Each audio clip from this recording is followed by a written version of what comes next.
de mondom, akkor el is kell menni dolgozni. Tehát nem úgy van, hogy te ide járogatsz, és akkor szexuális kapcsolatban vagy vele, mondom, itt most akkor egy baráti viszont próbálják felépíteni, de mondom, azért ugye nem gondolod, hogy most akkor a Berni innentől kezdve szexrabszolgád, és neked köteles. Eszter, csak egyetlen egy mondatot, hogy hadd mondjak.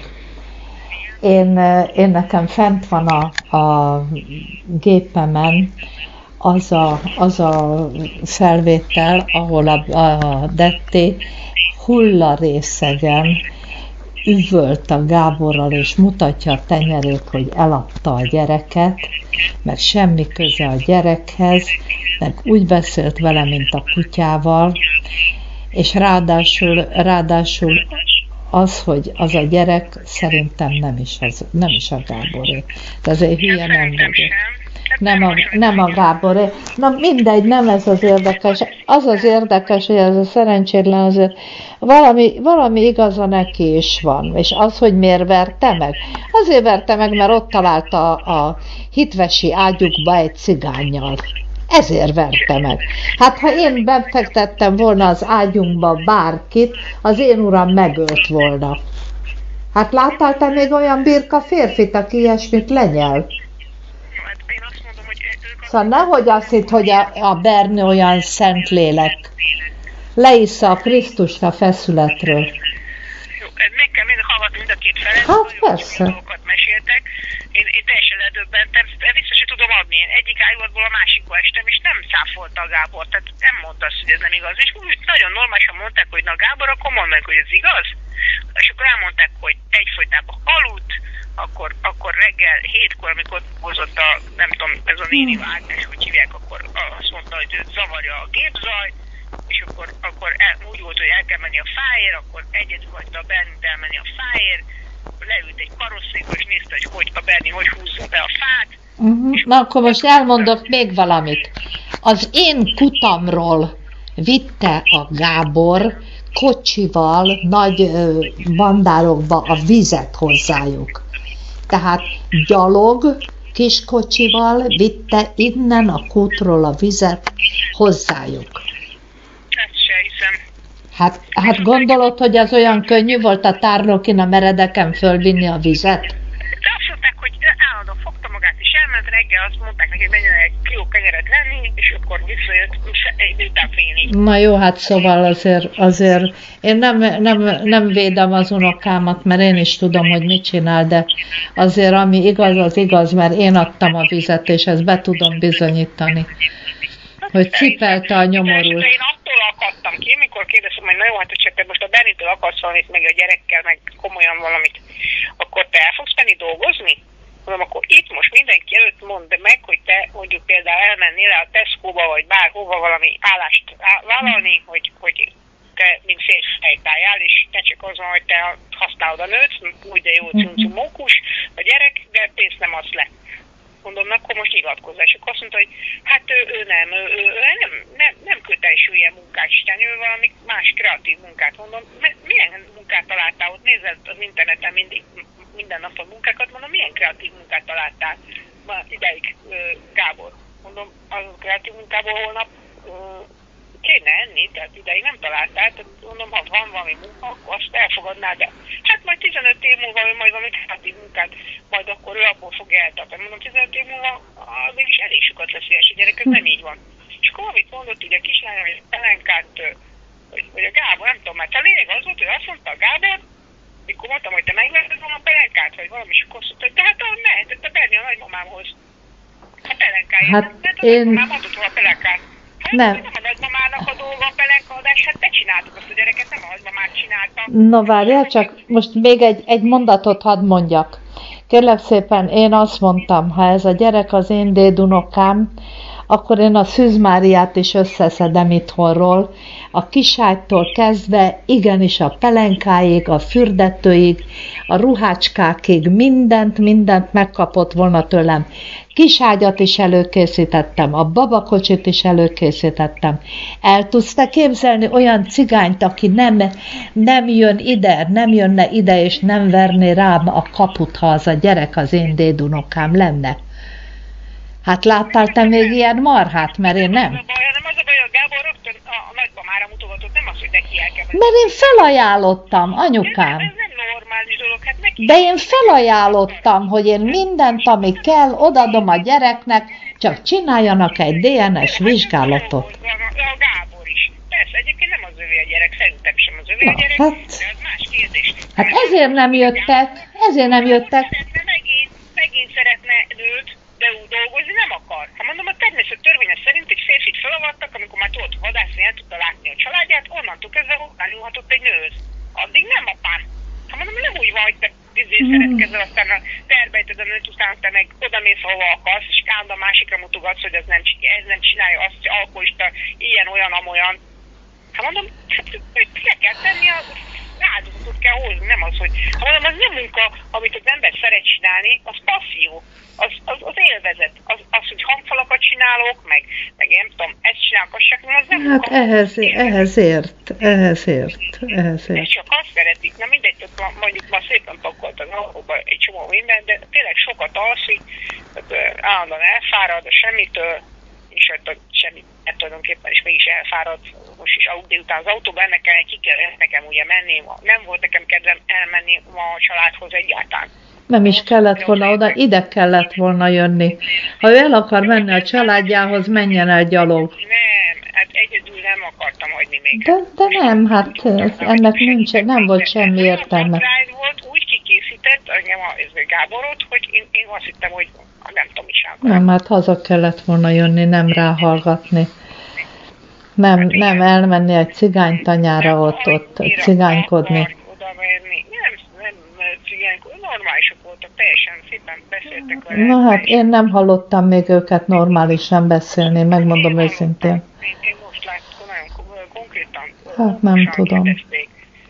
Abszolút, a Gábor meg handy volt, lekezelő, szóval nem úgy viselkedett, mint ahogy kellett volna, a gyerekkel sem.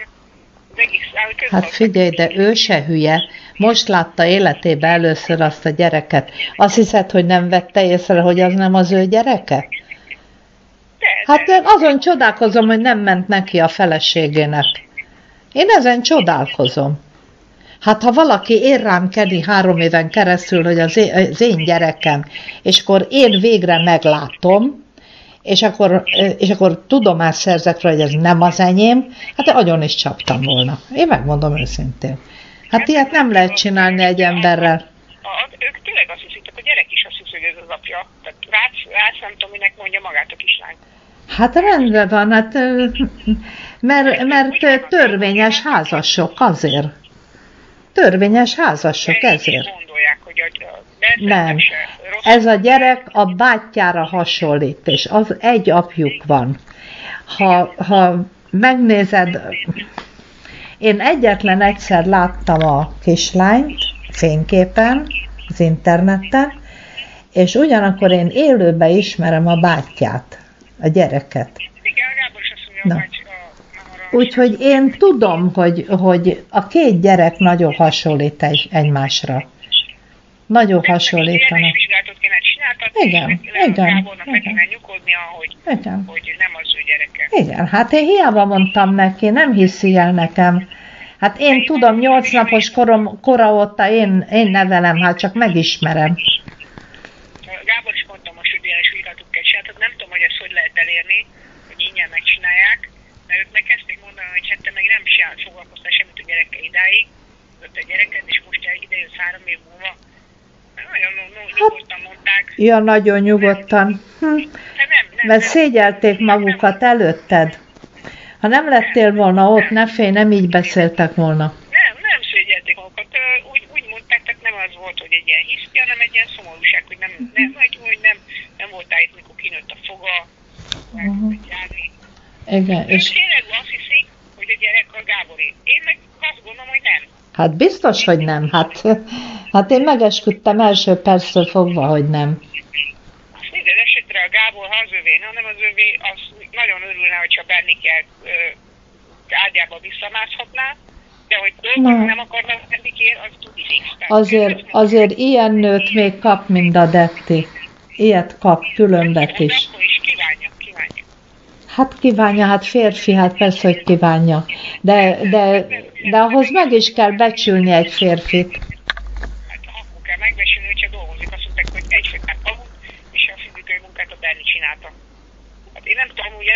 És azért vitte azt a cigányfiút az ágyába, mikor megy haza a Gábor, és ott találja? Hát, azon csodálkozom, hogy nem csapta agyon. Féltékenykedett, és a Berlin soha nem csalta meg. Hát persze, hogyne. De mit szóltál volna ahhoz, hogyha az urad az ágyatokba fekszik egy másik nővel, és te hazamész? Mit szóltál volna hozzá? Azt nekem nem mondta a Gábor, hogy ilyet látott. Hát én meg tudom. Nekem azt mondta, teljesen ellentétes dolgokat mondtak, én nem tudom, ugye, mi történt. Úgy jártak kibe ott a cigányok, mint a közértbe. Ezt a Gábor mesélte önnek, ön se látta. És ők azt mondták, hogy varni jöttek ilyen igazításra. Persze. Rengeteget dolgoztak, és állandóan féltékenykedett a Gábor. És én tudom jó, hogy a Gábornak meg szóval egy ilyen féltékeny típus, és hogy állandóan nézi a nőket a buszon, és nem lehet felszállni vele a villamosra, a vonatra, a buszra, mert egyfolytában elkezd a csajoknak udvarolni, nagyon idétlen módon, tehát nagyon kellemetlen. Hát. Olyan szinten és sóvárok, és akkor még utána még ő mondja, hogy a nők miért rakják ki a lábukat, meg a mellüket, mondom, te miért nézed? Hogy így mert egy muszlim kultúrában egy nő nem viselket. Hát mondom, már csak nem gondolt, hogy mi nők fájtlat fogunk azért hordani, hogy nektek a szexuális fantáziátok ne induljon be. Hát mondom, milyen szemét, ócska, rohadt tettek ezek a muszlim férfiak, hogy bebugyolálják a nőket ilyen burokba, azok nem tudnak mozogni, úszni, röplabdázni, csak mert a kélyes fantáziájuk miatt a rohadt tetű férfiak nem tudnak a fantokkal mit kezdeni, és ezért inkább a nőket leköltözik majdnem egy ilyen fehér letedőbe. Hát mondom, csak nem gondolod, hát nem kell oda nézni. És állandóan megyünk, akkor egyfolytában, hogy az a nő is kirakja a mellét, meg a lábát, mondom, nem kell oda nézni. Süsd le a szemedet, és nem látod már is, és különösen nem is akarom ezt hallgatni. Az, hogy nézi a nőket, hát most próbálj arra gondolni, hogy lehet, hogy már hónapok óta nem volt nővel. Minden kurvának elmondja a nőket. És a nőket hibáztatja, amikor az ő szexuális fantáziai perverzek, hát már elnézést, hát látom, hogy nem lehet, mondom, olyan kellemetlen vele utazni, és könyörgök neki, mondom, ne csináld, ne mondd. De Eszter, és akkor a tábúnak egy sima ruha van, annak beszél. De figyelj ide, hát azért, ha belegondolsz, hát lehet, hogy már hónapok óta nem volt nővel. Akkor is nagyon sok olyan férfit ismerek, aki hónapok óta nem volt nővel, és nem hoz szégyenbe, amikor felszállok velük a buszra. Na jó, hát te tudod nagyon jól, hogy... Igen, hát tudom. Nem tudom nagyon jól, tessék magát korlátozni. Hát hogy képzel, hogy engem olyan helyzetbe hoz, hogy majdnem, hogy eszkuzálnom kell magamat fiatal nőknek, hogy elnézést, de nem hozzám tartozik, vagy Gábor szólok neki, mondom, ne beszélj meg, hogyha valami nem tetszik, akkor nem nézzél oda. Hát nagyon is tetszik, hát majd meg Na Istenem, hát ez nagyon kellemetlen. Hát ez hogy kellemetlen. Hát engem úgy kikészített, és akkor még utána azt mondta nekem, mondom, Gábor, ha akarsz amit a Berlitől, akkor olyan nincs, hogy te ide jársz, és akkor te rögtön közböd vele, hogy akkor neki így meg úgy csak veled lehet szexuális kapcsolata, és féltékeny. Nem, ő a gyerek miatt akart oda menni, ő a gyereket akarta látni. Nem, ő tegnap már mondta, hogy amikor csúkpózban van a Berni, az nagyon izgató. Tehát nem tudom, milyen az a csúkpóz, én azt nem ismerem, de rögtön már ez, tehát az rögtön mondta, hogy milyen jó a teste még mindig, így meg úgy, nem, hát. És a karikagyűrűjét még hordja? Nem, én nem láttam. Nem láttam. Hát jó. Hát győrös volt, gyertyafék. Hát nem értem én annyira, tehát lehet, hogy volt. Nincs villanyuk? Nincs villanyuk. Látod, azt is a Gábor fölmászott, bekötötte nekik. Bekötötte, hogy legyen villanyuk, fölment az oszlopra. Még jó, hogy nem vágta agyon az áram. Hidd el, hogy nagyon sok mindent megcsinált ő azért a nőért, mert nagyon szerette, és azért vadult be ennyire, mert nagyon csúnyán viselkedett az a nő. Hidd el nekem. Nekem meg azt mondták, hogy átjött a 13 éves kislányi kávét, főzetni, mert elfogyott a szomszédba a gáz, és akkor azt a kislányt is följelentett a rendőrség, hogy miért jön be hozzájuk. Hát az övé a ház. Hát az ő helyén van. Hát hogy képzeli a Gábor, hogy megszabja, és akkor egy 13 éves gyereket följelent? Hát ez nem lehet. Majdnem szinten szomszédos. És ezt be tudta bizonyítani, hogy feljelentette? Mert én ezt nem hiszem el.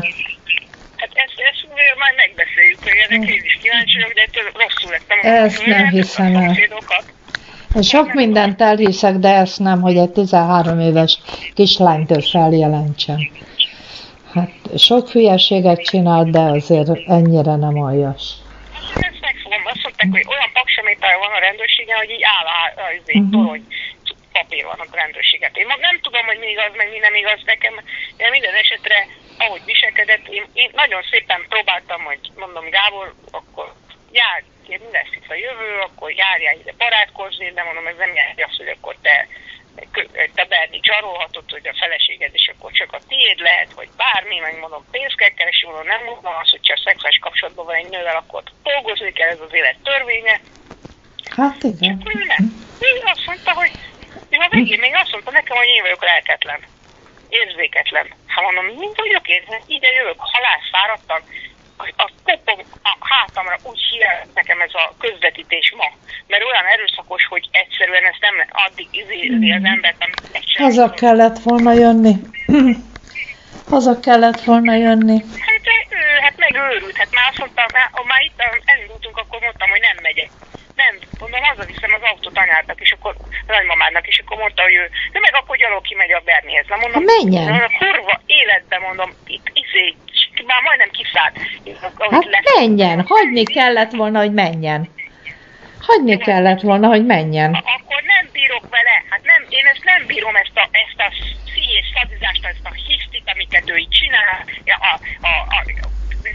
becsapja az ajtót, csinálja a palávert, nem egyszerűen... Hát én tudom, hogy mit tud csinálni. Hát ha lenyugszik, hát ha érzelmileg akkor stabilabb lesz, kicsit boldog lesz. Segíteni akartam, de nem akartam én ezt ma. Akkor lenne boldog, hogyha övé lenne a gyerek. Most aztán minden összeomlott. Most legalább látta, hogy nem az övé a gyerek, nincs értelme, hogy a Berni után menjen. Még mindig jobb Isten bizony, hogyha elmegy dolgozni, és elmegy egy ilyen örömtanyára, aztán kielégíti magát, azt megy haza. Mint hogy egy ilyen nőnek könyörögjön, aki Én, figyelj ide, engem úgy neveltek, hogy az én férjemen kívül rá se néztem senkire. Nem, hogy még bevittem volna az ágyunkba. Hát engem agyon ütött volna a férjem. Ez egy nagyon bűnös dolog. A férfi ugyanúgy bűnös, hogy a prostituáltakat használ, mint nő prostituált. Persze. Sőt, jobban bűnös, mert a nőnek meg ugye problémája lett belőle, még a férfinek semmi, csak az orgazmusa van. Tehát én ezt nagyon elítélem Isten előtt, nagyon bűnös dolognak tartom. De tudod, hogy van, hogy van. Annak kell örülni, hogy egy gyerek nem a Gábor. Igen. Hát egy férfi, figyelj ide. Dénes és vizsgálatot. Én ezekben a régi dolgokból, régi gondolkozásból, hogy egy férfi használhatja a nőket kurvaként, és az megengedett, mert így milyen egyszerű a társadalomnak. Igen, de a nő az nem csinálhat semmit. Igen, hát ez az igazság. Ez van. Ez nem egy normális gondolkozás. De ez mindig így volt. Se a nő nem csinált, mindig is. Hát sajnos mindig így volt. Erre mondhatnák a muzulmánok is, hogy nem tudom, 100 éve úgy, hogy 4 feleség van, és akkor ez természetes. Nem természetes, azért, mert sok ideje valami volt, az nem jelenti azt, hogy ez így jó. Most figyelj ide. Jó, hogyha se a férfi, se a nő nem csinálhatja meg egymást. Nem jó, de a házasságban hűségesnek kell lenni. Így van. Vagy szeretem, vagy nem szeretem. Nem szeretem, elválok tőle. De nem az, hogy éjszaka a férjemmel fekszek ugyanabba az ágyba, és előtte meg 2 órával egy idegen férfi volt ugyanabba az ágyba. Hát ezt nem lehet csinálni. Kezdtem mondani a Gábor, hogy még a feleségem vagy. Erre mondtam, hogy ez egy papír, Gábor. Hát erre ne hivatkozzál, hogy most akkor ide beenged, és mostantól kezdve te így csinálhatod a vircsaftot. Ez egy baráti dolog, próbáljatok kicsit összebarátkozni, de ez nem jelenti azt, hogy te most akkor... Hát én láttam, amikor a kiskuhasi lányban volt szerelmes, hogy ez milyen féltékeny, hogy napokig csak telefonál, megőrül, gondolom, nincs nekem ezt kedvem, hogy ezt végignézem, hogy ő itt elkezd, hogy a Berni megint lefekszik ezzel, megint azt hallgassam egész nap az ő féltékenységi rohamait. Nincs is joga. 3 éve kétszer volt ott, nincs joga akkor azért, mert papíron a felesége követelni, hogy a Berni az övé legyen és senki másé. Ez egy baráti dolog, örülj neki, ha kicsit el tudtak menni a játszótérre együtt, vagy fagyizni, de mondom, nem kell azt gondolni, hogy most akkor rögtön, mint feleséget kell, hogy egyszerűen azért, mert kinyitják a kaput neked. Hát nehogy már ebbe a ringbe, és akkor ezt gondolta, hogy... Hát ebben neked tökéletesen igazad van, de azt se lehet csinálni, hogy követeljenek tőle gyerektartást, meg az Isten tudja mi mindent, amikor nem is az övé a gyerek. Hát ezért kell DNS vizsgálatot csinálni, azért meg kell zárni ezt a dolgot. De nem hajlandó, én mondtam a Bettinek, beszéltem vele.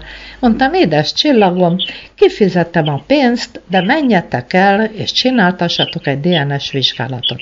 Arról szó se lehet. Jó, hát meg lehet ezt csinálni úgy is, hogy az Bettike nem tudja.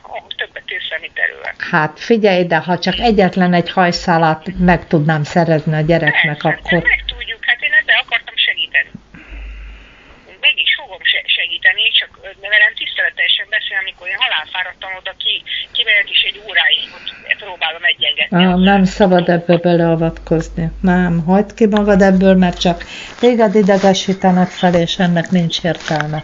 Hát most a Gábor idegesített, szóval nem a Letti meg az anyja. Hát igen, de figyelj, de ezt igen. Nem is megyek én többet. Én nem megyek, én megmondom a Gábornak, én oda nem kell menni. Én nagyon ki vagyok azon, hogy ő hogy viselkedett velem. Hát nem veled, hanem az a tudat, hogy ide figyel, Gábornak egy szó és pattan. Most gondold el, meglátta azt a gyereket. Nem hülye, nagyon is okos. És észrevette, hogy a nagyanyjának volt igaza, akinek nem hitt 3 éven keresztül, és belátta, hogy az a gyerek valóban nem az övé. Mit gondolsz, hogy mit érzett? Én nem vagyok az ő lábtörlője. Hát persze, hogy nem, de persze, hogy nem. Ott kellett volna őket hagyni. Ott kellett volna hagyni őket. Meg kellett volna fogni a gravancát, hogy na gyere fiam, aztán megyünk a francba. De ő volt szemtelen velem, nem a Berni meg a mamája, azok normálisak voltak. A Gábor hihetetlen pofátlan. Hát, mert elöntötte a köd az agyát, gondolom. Nem öntötte el, nem csak azért megkérdeztem, hogy hajlandó vagy elmenni dolgozni. Hogy Tesco-ba mondjuk pakolni, vagy valami ilyesmi is. Azt mondta, hogy nem. És akkor azt mondták, mesélték, hogy azt tetszik hinni, hogy ők akadályozták meg abba a munkába. Azt mondja, nem igaz, ők reggel elment, úgy csinált, hogy elmegy a benzinkútra, délután azért, mint munkaidő után, hogy egyáltalán nem dolgozott a benzinkútnál. Hát ez nem így volt. Mert a benzinkúthoz én helyeztem el, és a benzinkutassal beszéltem. Előtte való nap itt voltak a Detti és meg a Gábor is, és úgy mentek el, hogy még utánuk szóltam a kapuba, hogy Gábor, reggel 6-ra munkába kell menned. És akkor ő mondta, hogy jó, megyek. Erre mit adott a szűzanya? Reggel 6 óra, 10 perckor telefonál a főnöke, hogy otthon van a Gábor. Mondom, uram, a Gábor megnősült, a feleségével van. Én nem tudom, hogy hol van. Azt mondja, nem jött a munkába, azt mondja, jó, akkor egyél elég. És kirúgta. Hát a feleségének kellett volna mondani, hogy édesfiam, hát neked 6-ra munkába kell menni, ugyan szedd már össze magad. Már nem a feleségnek a hibája, neki felnőtt módon tudni kéne. Az az igazság, hogy Gábor olyan, mint egy gyerek, nem sok különbözteti meg egy 15 éves kisútól bizonyos szituáció. Hát azért a felesége se egy ártatlan szűzlélek. Azért az én férjemnek, ha munkába kell menni, akkor én nem ölelgettem, meg nem tudok vele mit csinálni azért, hogy ne menjen el. Most oda mondjuk tudni, hogy mi volt ott a tájban. Én nem vagyok ebben biztos, hogy nem az igaz sztori, mert azt mondták, hogy ráadásul mikor elment, akkor is mondtak rá, hogy egyfolytában azt mondja, hogy szállja a feje, bent ül a izébe, hogy neki migrénes, sem, hogy nem dolgozott rendesen. Hát én látom, hogy milyen keveset lehet vele dolgoztatni.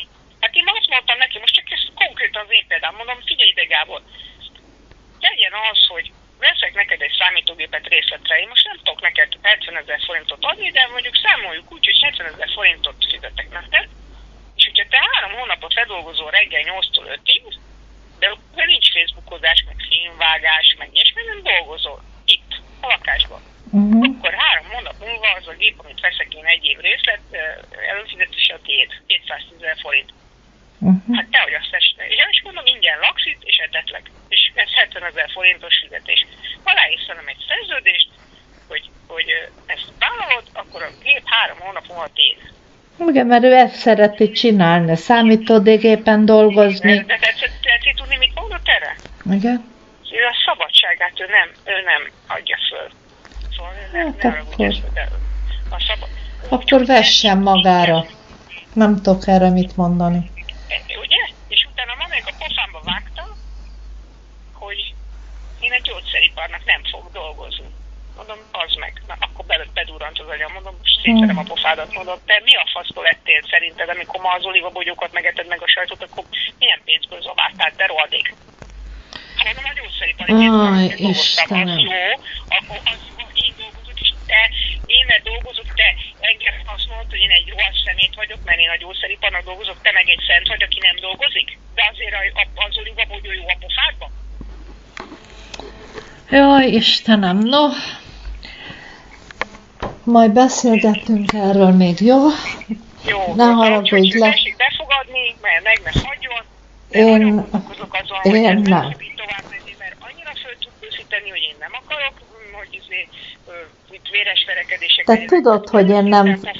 De itt nem lakhat. Itt nem lakhat, hát itt bölcsőde van. Tudom, de... Tehát itt nem lakhat. Én nekem is ebből elegem van, hogy úgy fölhúz az agyamat. Én oda megyek, szívességet teszek neki, és még akkor nekem, még ő, te azt is eladás, hogy én érzéketlen vagyok, lelketlen vagyok, meg én a gyógyszeriparnak dolgozom, és ő a szent, aki nem dolgozik, mert az a jó. Hát nem lett volna szabad oda menni ahhoz az asszonyhoz. Nem a nő a hibás, ebben a nő abszolút nem volt hibás, hanem amikor megint ilyen. Ez már akkor is kiderült, amikor a számítógépet néztük. Én nem tudok neked most havi 70 000 forintot, de tudok egy évre venni egy számítógépet, tudom, hogy neked az a legfontosabb.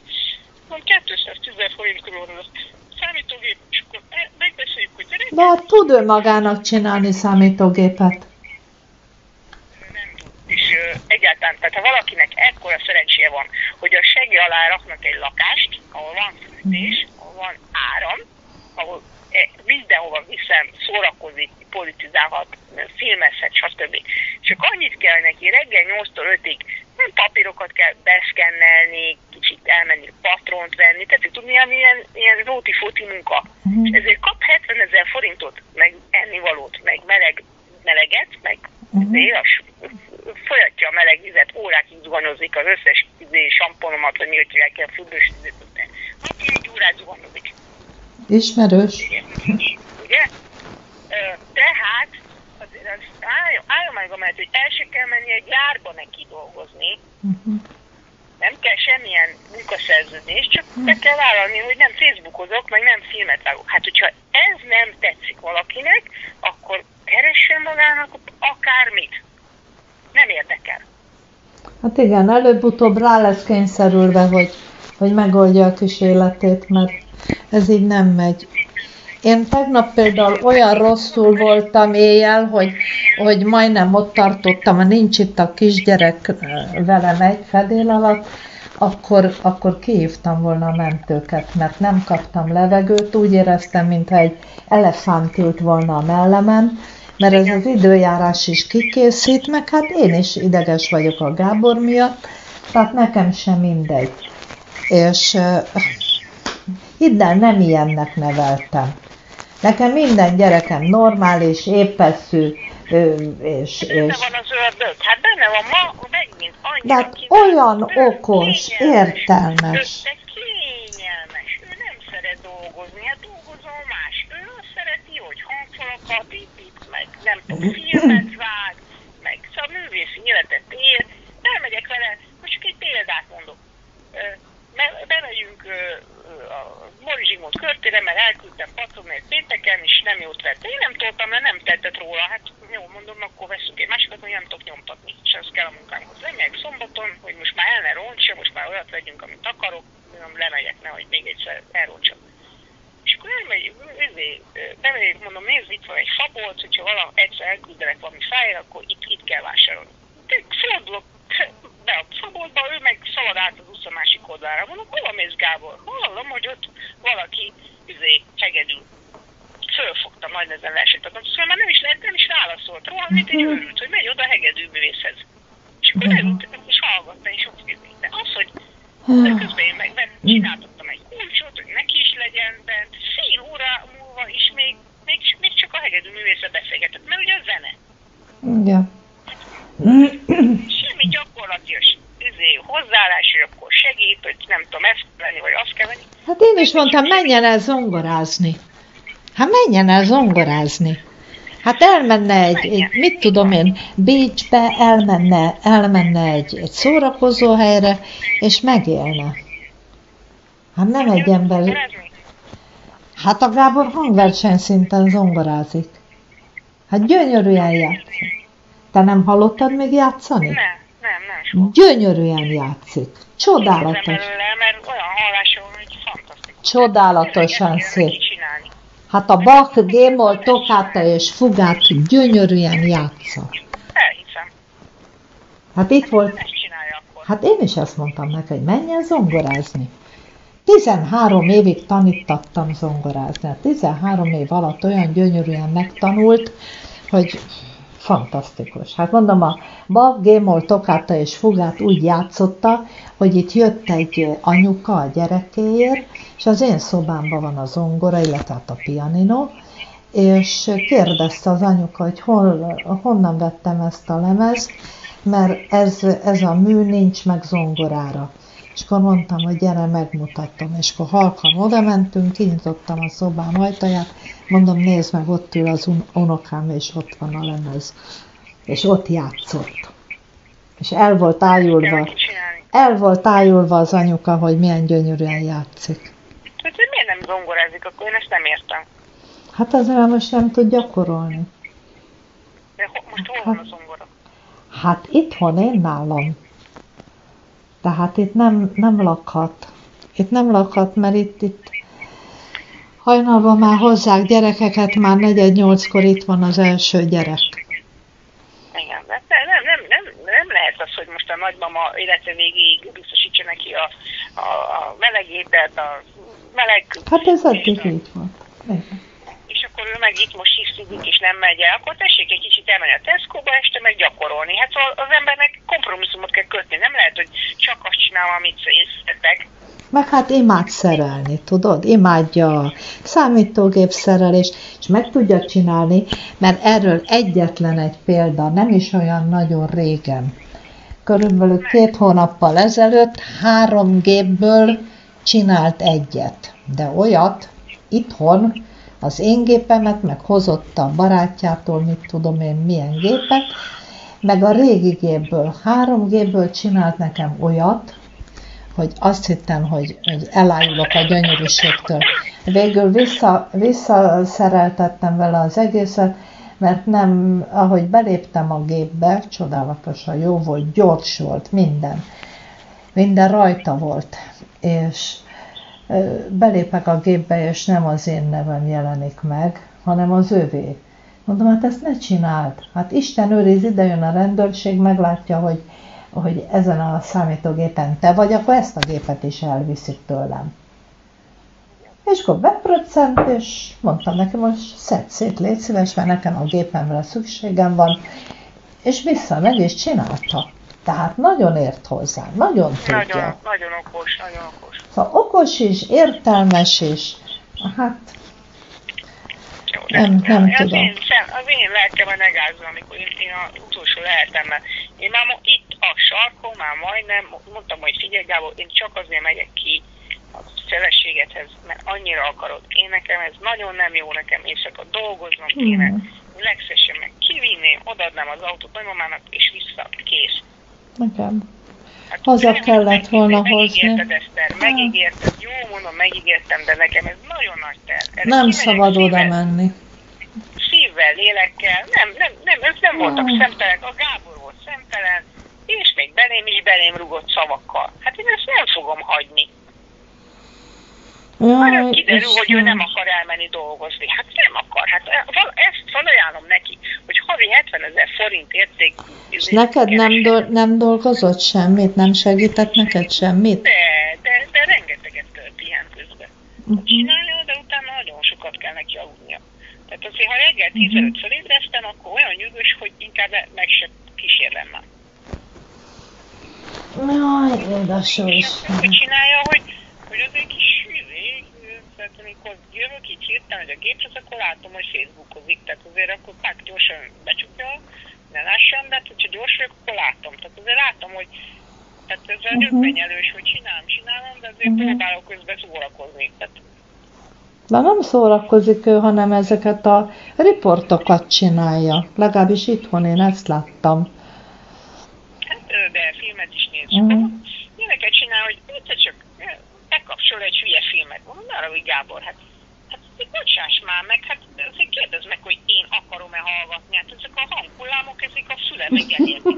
Nekem nincs kedvem hallgatni ezt a hülyeséget, amit te itt hallgatsz. Nekem a szerelmem vagy a férjem sem engedhetné meg magának, hogy bekapcsolja úgy a tévét, hogy nem kérdezi meg, hogy ezt te most akarod ezt a sportműsort, vagy ezt a időt, vagy ha nem, akkor függdugót veszek fel. Hát úgy természetesen bekapcsolhatja.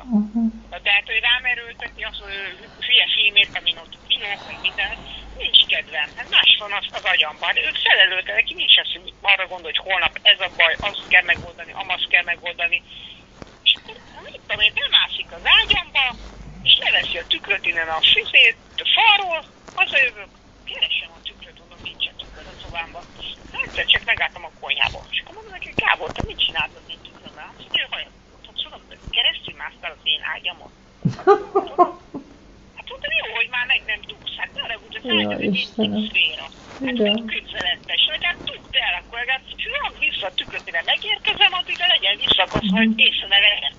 Hát tudom, fogja magát a hangfalakat, mire hazajövök, átrakja az egyik szobából a másikba. Most még egyszerűen szólni, a betesz fogadna oda valakit, és akkor meg se kérdezi, hogy én át akarom rendezni a lakásomat, hogy fogja magát, és átrendezi.